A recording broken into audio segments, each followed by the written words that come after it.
I am resident of Collinwood for YouTube. Jules Sains, that is Tom Diamond, that is Vickie Ray. We are here to review the Time Tunnel. Reign of Terror is the episode.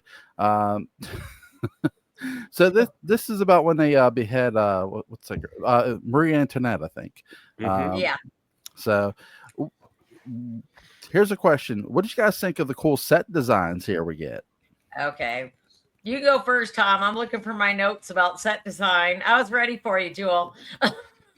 Well, the interesting thing is the next episode, they essentially use the same sets and they just use different signs to portray the different language.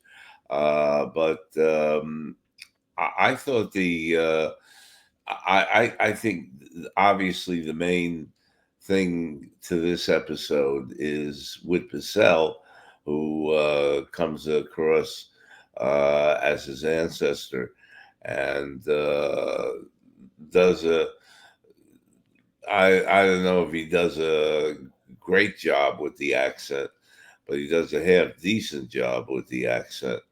And Which one was that, Tom? I'm sorry.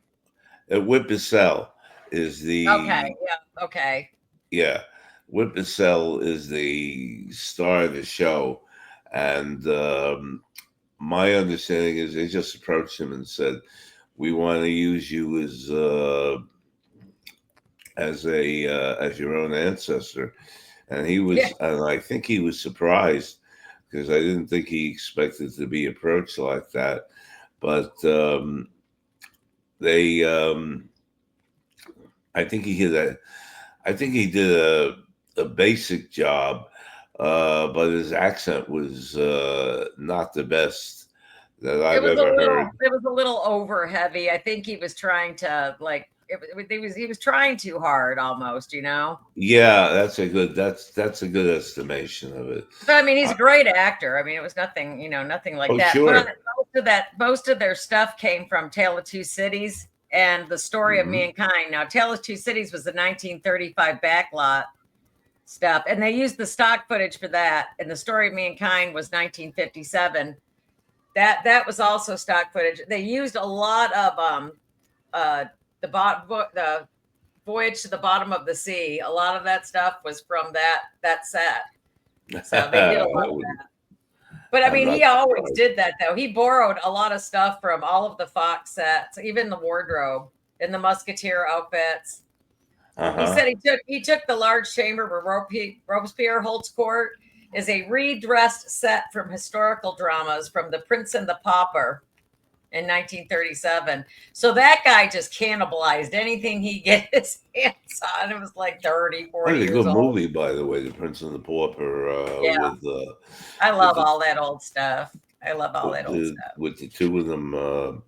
I forget who played the twins. Was that Freddie Bartholomew's? I'm not sure. But that was an excellent movie. What I thought was, and I'm not sure because I was watching it on archive, and what I'm not sure. I've seen I've seen that they've been editing certain things out on archive regarding the episodes, and they had this scene where Tony sees Doug in the Doug's Tunnel. captured, and Tony sees Doug and climbs up a trellis, and basically he's gonna. I guess he's gonna crash a trellis onto them, and so he climbs up this thing, and the next scene he's already in the truck with them, battling them, and I'm saying, well, how did he get there? Is this And before or after they see the noble woman that was going to get executed? That was before, before, right? before, before in the beginning, They're arrested for being spies. I mean, they right? sound Yeah. like 20th century Americans. I would just like a little, little perplexed. It's like, where the hell are you from? Just a little perplexed. Everybody's like, they're just down with everything, the turtleneck, everything. Oh, it's got any questions. I love it though. Proceed. The thing with the dolphin, was pretty interesting. I understand He that did there were disappear. rumors that Marie Antoinette had sex with the dolphin, with her son, and I don't know whether that's You true never or not. know. I mean, I've been to the Palace of Versailles, and she had her own palace, her own little cottage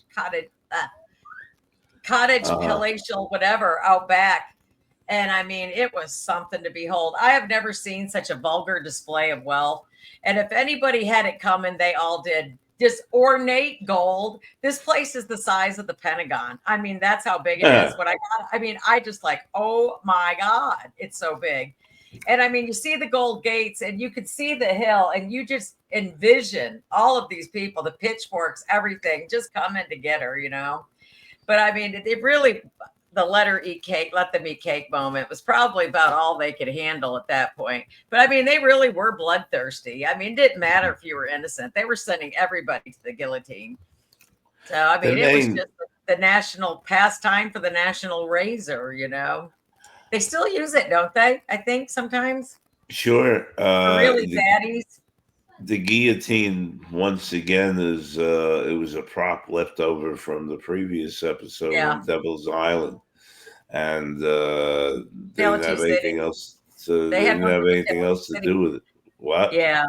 Yeah. They used, well, the thing is, where was that? I keep talking. I looked up because there was discrepancies, even so much the way the film was going back and forth that they considered a blooper Uh by the huh. way the film was getting dodgy.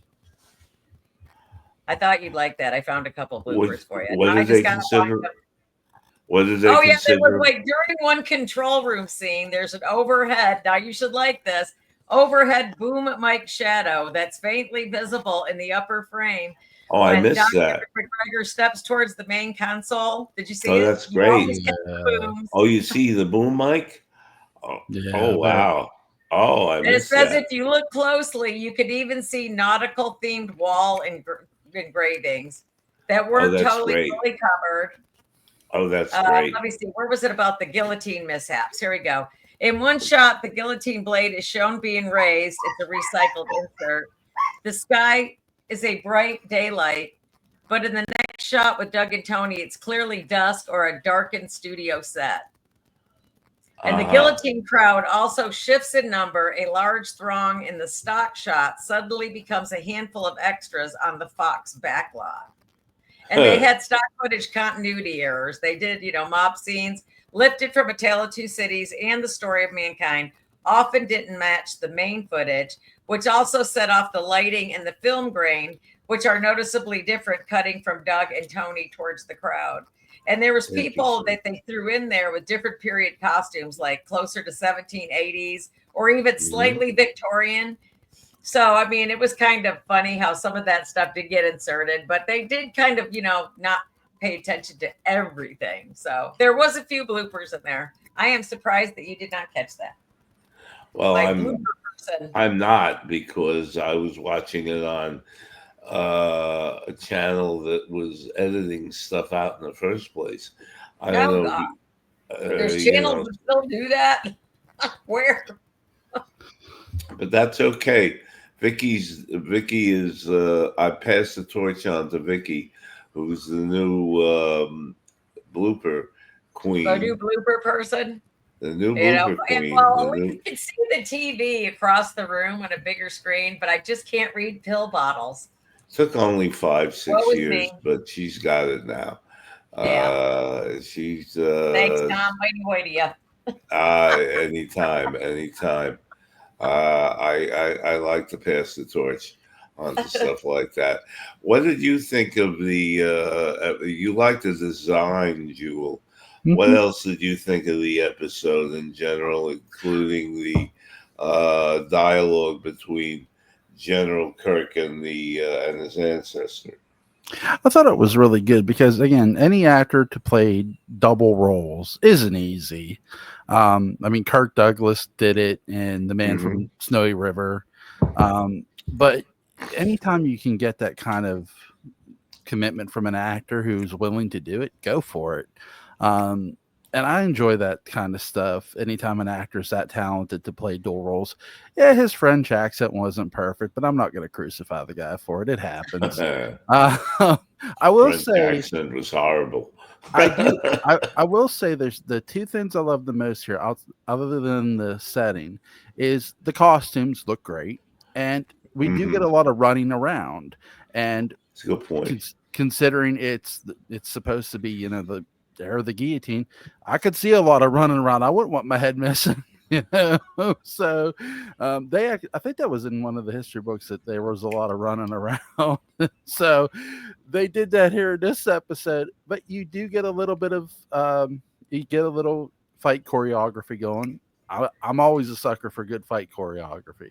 You give me They did pretty good in this. yeah, you give me good fight choreography in a movie, or a show, I'm there. So that's something I enjoyed. I thought the dialogue was good between the two guys, but I do look Tony and Doug here. The trope of the show is mostly is they either one or both get kidnapped and or taken prisoner. These guys They really are like the damsel of distress, Penelope Pitstop, if the, you will. Yeah. these guys have been arrested more than Michael Myers ever has. Oh shit. Yeah. And they keep getting out of it just as much as Michael Myers. Yeah, without murdering anybody, which is great. No, they don't really kill anybody, do they? No. You But do have to also remember at the end, and that's very important, where they bring in the character of Napoleon Bonaparte. Yeah, Uh, I really enjoyed that part. I really did. I liked that. Because a yeah. lot of people didn't realize he wasn't French. I mean, he Hmm. truly He was wasn't. Corsican. Yep. Yeah, so there's I remember we used to his brother Joseph Bonaparte settled by where I used to live, and I used to be an archaeologist up there, and we used to dig up that whole area all the time. His mansion is still there. I used to do dozen stuff there every once in a while, donate my time to the historical society back when I was, a yeah. productive human being in society. But At least 100 years it ago. was a really interesting period of history, though. I mean, I took whole courses on the French Revolution. It was probably one of the most bloodthirsty historical events, bar none. Even maybe more than bigger wars. You know, Mhm. there was just so much blood that right there at the Place de la Concorde that I mean, people were skidding in it because it's just there. It was just I Sure. mean, they who you were, they were bloodthirsty. Well, you're going to see that they use it. They use that looking at meeting a future historical figure. They use that again in a future episode, which I'm not going to go into. Right. But that's something that they like to kind of do at the end, to say, "Oh, we met someone. I knew you when, and met some." Well, they did do a good job with making it like a straight up historical drama with a little spy intrigue. So, I Mhm. mean, they did good with that. It kept me interested. And it was they actually, it was really kind of, well, I wouldn't say it's cool, but when Marie Antoinette, was beheaded, how the doctor, they let her get up and not turn. And it's just the shadow, of the guillotine, coming down on her. No, it But was good. No, that was well done. I mean, that was probably pretty monumental because the king and queen did not go together. They were separated. And I Kind often of. wonder if the story is true about her. They said her hair turned completely white before she ascended the gavel, or her hair went white or something like that. Well, if it were me, my hair probably would have turned white too. I think that must have been. Can you imagine being at the mercy of a bloodthirsty crowd and there is absolutely nothing you could do, and you're watching the first 15 people go ahead of you? I mean, can you imagine what that must feel like? But it's just I get anxiety just thinking about it. I mean, what a horrible thing to do to another human being that doesn't deserve it. I think of Lon Chaney in The Hunchback of Notre Dame and that big crowd scene, and and he's chained up and everything, and he's making faces at the crowd, and they're throwing things at him, and it's not a nice feeling. Let's put it that No, way. nobody wants to be. Not a nice feeling at all. Well, I mean, But but the fact that just the fact that that sometimes they like Charlotte Corday, she didn't do anything wrong. She was just like a seamstress. And when they took they always said that because people were trying to figure out, well, how long does it take for you to die? They were doing experiments with people's beheaded heads, like slapping her in the face, and her face mhm. still flushed after she was beheaded. Then you had the one doctor who said that he would blink several times before he lost consciousness after his head was severed, and he was blinking. I mean, just weird stories come out of this just all of this heinousness. I mean, just crazy stuff. I mean, you got to read some serious books about it. I mean, it wasn't just that. I mean, there were some seriously weird things happened during the French Revolution.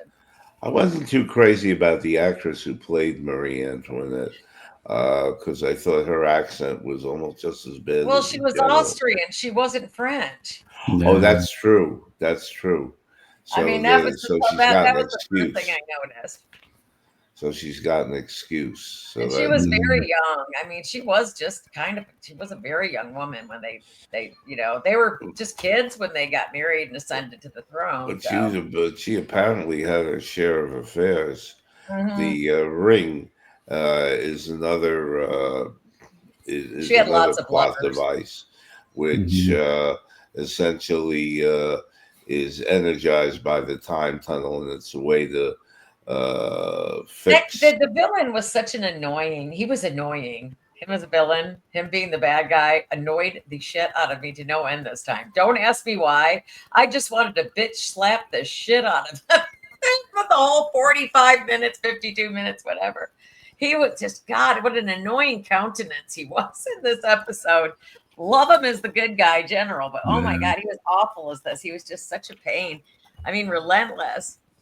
I mean, they didn't really do too much with the Robespierre thing, too, but that they kind of compressed all that history because that was the space of several months between that time she died and Robespierre finally, met his demise because he got his head cut off, too. And they He was mention not a nice Robespierre, person. but they never really show him. Yeah, not Uh, really. and you just hear about him, and I think that it would have been more interesting to include a Robespierre character in the show because I think then you could get a more a more well-rounded scenario of the French of the Revolution and what's going on. This was kind But of like it's going to be a standalone historical drama in and of itself. I Put the suppose, time tunnel aside. Yeah. yeah, I suppose. But Tony, as usual, is running around hitting He's so people first. emotional. I loved Uh, how he appealed to Napoleon Bonaparte's huge ego, even back Yes. then, where he was destined for greatness because he was into that woo woo, psychic kind of Yeah. stuff. He mhm. wanted to hear if he was destined for greatness. He was arrogant in the womb, I'm assuming, He just lit out that way. But what a Mhm. fascinating historical character to throw in at the end. I like that. Yeah. Those illusions of grandeur, and of course, the two of them contributed to Napoleon's delusions of grandeur by saying that he was going to be Probably. great and he was going to. And the funny thing about that is that hypothetically, they could have changed history by letting him know the future, Yeah. because what would have happened if he started thinking about it and something screwed up and he didn't turn out to be what they told him he would be. Yeah. So I think they took a little liberty there. But They didn't know with the way people were because it was like political paranoia, mistaken identity with a looming guillotine, all for massive anxiety attacks because you got a bunch of crazy political writing nut jobs and they're yeah, just cutting everybody's head off. And I mean, of all times to land in, it's like, get me the fuck out of here. I would rather Mhm. take on the Cretaceous period than the French Revolution off anytime. with their heads. Well, You let want them to? eat cake. I'm surprised they didn't do the let them This eat is- cake Where thing. was Madame Defarge? Huh? I'm surprised they didn't do the let them eat cake Well, thing that during happened the. later, though, when they were asking, because actually, that was probably taken out of major context back then, because she was just a child, basically, young child bride. So that was just probably used in all of the wrong ways. You know how people Yeah. take it out of context. We see it all the time now. I mean, Yeah. she was probably not even, But she was quite aristocrat. a she has lovers all over the place apparently. And that ring What else was was there to do? There was no Xbox, no Netflix. I mean, come on. What are you going to do? I mean, yeah, you might as well. Everybody must have had venereal disease back They then. probably had a lot of. They had probably had a lot more fun. Giving each other venereal disease. And people weren't really hip on hygiene and bathing and cleaning their clothes. That's right. That's right. I would not do well in the Middle Ages to the 1700s at all. Even the 1800s hygiene is questionable. It's like no. Yeah, she was 37. So Yeah, she So that wasn't was that young. old. That was young. yeah. Oh, she But came in. so she didn't have that pancake makeup on, that white makeup They on. all wore that stuff. They just, I don't, they wore so much crap and they were against bathing. It's sort of like Elizabeth I. I can't. Can you imagine all of these nasty elitist kind of people, and you have to clean their underwear, their clothes? I can't imagine working for Elizabeth I. She was a scary broad, I was told, having to work for her. You want to watch a great complimentary sort of piece to this? It talks about Napoleon, but it's way more about sword fighting than anything else. And it's my favorite Ridley Scott movie. It's his first movie, The Duelist. It's a great film. Duelist. I think I've seen that a long time ago. Keith, one of the Carradines is in it, and oh gosh, who am I missing? Really? I'm gonna write that down. The Really, Duelist. The Duelist. Yes, Okay. lots of sword fighting in it. That sounds interesting. It's a great movie. I love movies. It's why I own like both Three Musketeer movies. I love all the Musketeer movies. Are you talking about the older ones? Or are you talking about the newer ones? I'm talking about the one with Gene Kelly and you like the old ones. You're not talking about the ones with like. And then I love the one with Raquel Welch. Any of those? Raquel Welch. Yeah. And they got her so stupid. She's beautiful in that, but they got her like comedically stupid, but she's still just absolutely breathtaking. Yeah. Yes. Yeah. And Milady, Faye Dunaway plays Milady. Yes. Rebecca De Mornay plays Milady in the newer one. Oliver Reed is. She was every man's dream in the 80s and the early 90s. Rebecca De Mornay. Didn't she also pass away? Raquel Welch. Didn't she Raquel also Welch plays the maid or didn't she pass away also? Did she pass away, Raquel Welch? Yeah, she did recently, and I always took her for granted of never dying, They're just dropping like flies this week, though. We've lost so many people this week. It's amazing. It's really seriously sad. 3 celebrities in 3 days. Ozzy Osbourne. Connie Francis died too. Yeah. I know. There was 5 actually, and Malcolm, Jamal. Yep. Yeah, Malcolm Jamal Warner. Yeah, that was a shock. 54. He's young. Gosh, I know. It's he was young. He was young. So every day is a gift. Yep.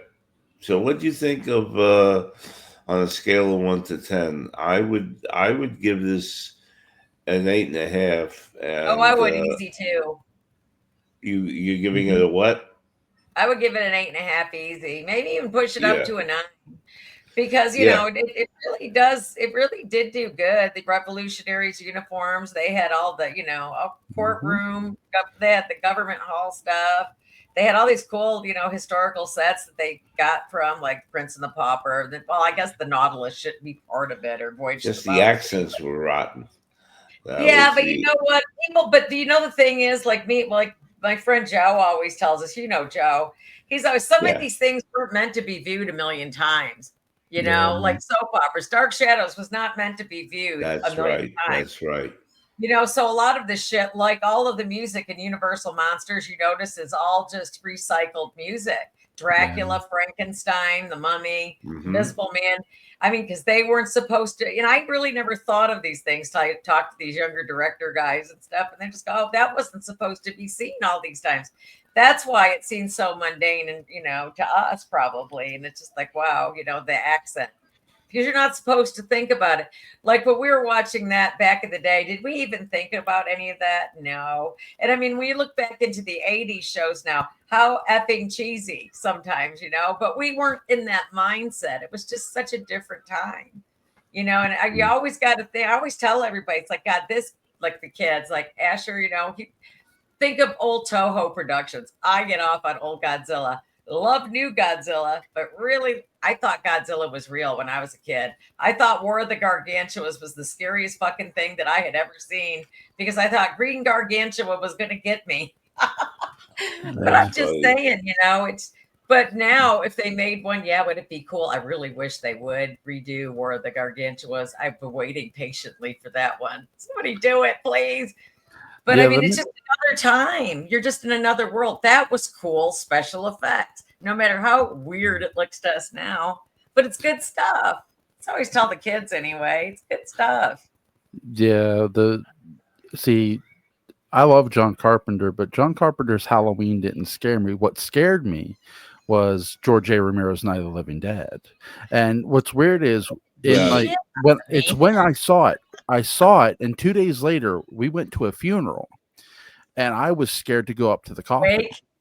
Yeah, no shit, man. I come from an Italian family. We got the market cornered on Morogs. Yeah, I was scared to go up to the coffin, and my mom knew what I watched because she watched it with me, and she's looking at me, and I think she knew why I was scared, and she goes, "Well, it's scary when you're a little." She's like, "It's not going to get you. It's fine. The movie is fake. They're coming to get you, Barbara." Yeah, she goes, "Get up there." And so she like pushed me. Basically, I was like, "Yes, okay, Mom." And so I got up there, and I was like, "Okay." So I had a cousin, May, she rests in peace, and she and I didn't get along, and her name was Barbara. So I used to say, "They're coming to get you, Barbara." She didn't like that too much. I mean, a lot of this stuff, I mean, that's like all of the props and stuff. So I try to keep that in mind now, because you're not supposed to remember that stuff. You're not supposed to know that came off the Voyage of the Bottom of the Sea or 20, none of that. So I mean, you just gotta let it wash over you and just enjoy it. That's what I mean. But I do with my head still kicking apart. Well, I don't know, with Dark Shadows, what they did there. With Dark Shadow, if you compare Dark Shadows with the monster, with the Universal horror cycle, Dark Shadows, definitely Curtis never intended to be visualized. To show it more than once, and he would say, "What is it? Not the kaleidoscope. What was that scope stuff? But we can't find the original color. We got that black and white stuff. What is that called? Something scope, cinescope, kinescope." Oh, you mean Dark for Carrie Obscura? Carrie Obscura, Cinema Verite. It was kinescope or something like that they would do when they couldn't. You're right. Yeah. But it's also Carrie Obscura's black and white. But Curtis never intended. Curtis didn't care about the bloopers, because he figured nobody was going to watch it anyway. But I think that there was more attention paid to the Universal horror cycle, where they were going to probably be distributing this stuff worldwide. Well, Dracula had a Spanish version using the exact same stuff, though. That's right. With a lot of people didn't know about that one. Carlos Villarreal played the Spanish language Dracula. It's actually quite good. It was so many aspects. I mean, if you sit down and actually watch the whole thing, it's not bad. It's pretty damn good. You and know, it was more a little more graphic than the Lugosi Dracula. Plus, because we're so bunged up about sex over here, we're so puritanical. Nobody else is over there. Uh, Just go to but Amsterdam. it was very well done in Spanish, It was and really well done. It was beautifully yeah, shot too. yeah, well, they shot them on the same sets. They did Lugosi stuff during the day, and they did Yeah. the Spanish language version at night. It was such a good idea that they did that. I mean, somebody was on top of things Well, back they then. They did that with the Laurel and Hardy films. I mean, they would shoot, they would do phonetic, and you see Laurel and Hardy talking in Spanish, talking in French, talking I in know that's German. so hard to watch though, Laurel and Hardy in French. It's just like, I mean, outstanding, yeah, c'est moi, that kind of thing. But those are those are absolute classics today because yeah. this was part of Universal's. Universal wanted their pictures shown everywhere, and mhm. where Dan Curtis was, I'm just doing this to make a buck, and I'm going to get the hell out as soon as I can. Well, And even Night of the Living Dead and all that stuff was in the 60s. It was definitely a different time. And when it comes to yeah, Night of the Living Dead, I've never seen anything like that. And I mean, when I was a little Yeah. kid, that scared the bejesus out of me. That and it's children shouldn't play with dead things fucked me up for a long time. You ever seen oh, that I movie? haven't heard of that Stupid. film in a If you ever long look at time. it now, it's just like, oh my God, my young brain. It was just overload for me when I was 10. I was scared to death because of that one movie. Oh my Children shouldn't play God, with I dead things. haven't. Boy, that takes me back. That's for sure. Hey, It was Jewel, it what was did you? on the other day ago, and I was just like sitting there shaking my head. Like I was so Uh huh. gullible. Jewel, what 10. did you think of the time? What would you? What number would you give this episode? Straight 10. And here's All right. why too. I enjoyed the sets, I enjoyed the action. They got a lot of things right. Like I said, They Hmm. did. I'm not gonna crucify him for a bad French accent. It happens. The guy's trying, you know. I was gonna say it was Here- it was a different time. yeah. And here's one for you guys. In Billy the Kid versus Dracula, you know whose father is in that movie? Oh. Well, Kurt Rus- Carradine. Kurt Russell's dad, Ben Russell, is in that movie. Oh Oh, no shit, that is his father, isn't it? I totally He forgot plays one all of the he about plays the he plays the like the cow one of the cowhands. He's like the one farmer. He's like Oh my jealous of God, I totally forgot about that. Wow. yeah, he's in there. Well, you son pick of up a- shit. Yeah, there you go. Yeah, I would have never thought of that. Yeah. Cool. Fun movie. Fun movie. Oh yeah, absolutely. Yeah, It's up there with Abraham Lincoln Vampire. that is a good movie. See, that's People the laugh movie. at me when I watch it. I love it though, so it's a That's guilty pleasure. that's the movie Dark Shadow sort of should have been in 2012, and the same guy wrote it. Kinda, sorta. If you This- this- think also of the dialogue between the ancestors, I mean that is almost a repeat of the Carol O'Connor uh, time tunnel, where you had a dialogue between the guy in the present and his ancestor. So He they're didn't want to be using that related to plot that guy. device. That was funny. He goes, so much for the ancestor worship when he found out his relative was a bloodthirsty killer Hmm. during the Hmm. French Revolution. So they're using the plot device all over again.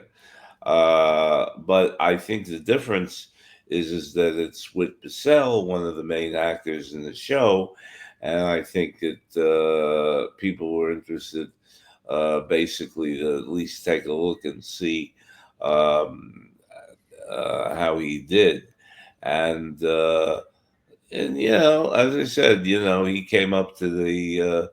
He was. He was okay. I wouldn't have given it a 10, but I understand what you're talking about from the standpoint of the production elements of the show. The Oh, production definitely elements sci-fi meets held it history. all That's for together. sure. yeah, production elements definitely held So it all together. they definitely each episode pretty much gets better though. Like I said, once they start working together, people get used to each other and Up things to a just start, point. Up to a point, they do get better. Up to a point, and then they go kind of drop off again.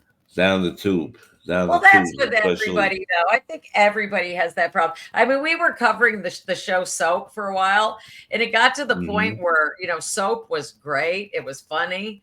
But then after you get into like the third or fourth season, it gets really repetitive. So Yeah. he kind of dropped off on that. But oh my God, it was so much fun covering that. We actually got a couple of the stars we interviewed. That was just, so funny. But I mean, just stuff like that. Sounds good.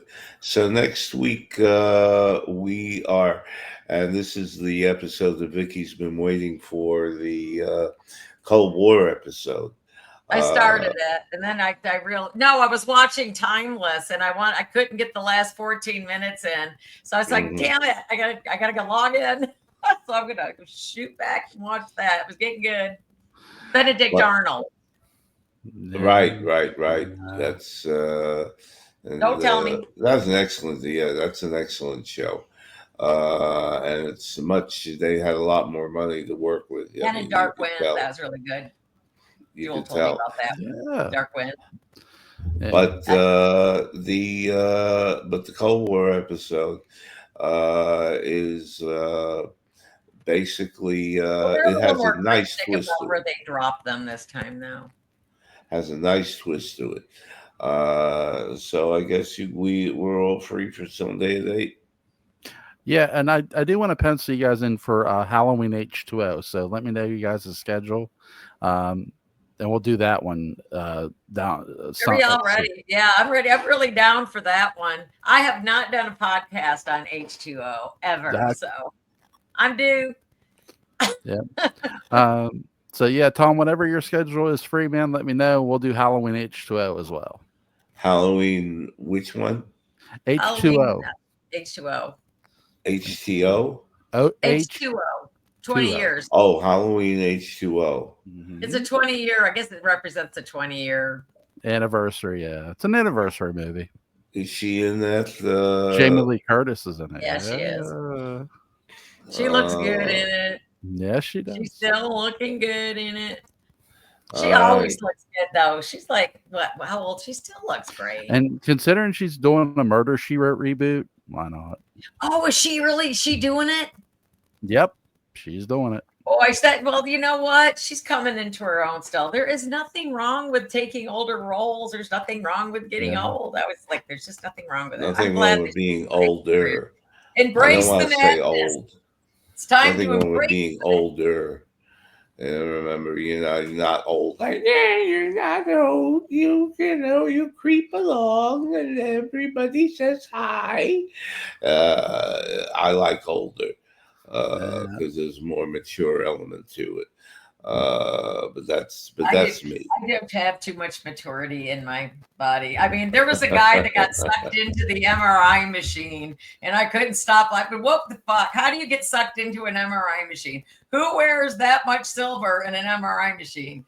I mean, that's where my maturity level goes. I couldn't stop laughing. I know I'm going to hell, but I couldn't help it. Oh my God. He got sucked into the MRI machine. I'm just saying. Saying it. Yeah. Anything else? You want to know? I'll leave you with that thought. Sounds good. Anything else to talk about, Jewel? No. Look it up. I'm not lying. I believe you. Oh my God.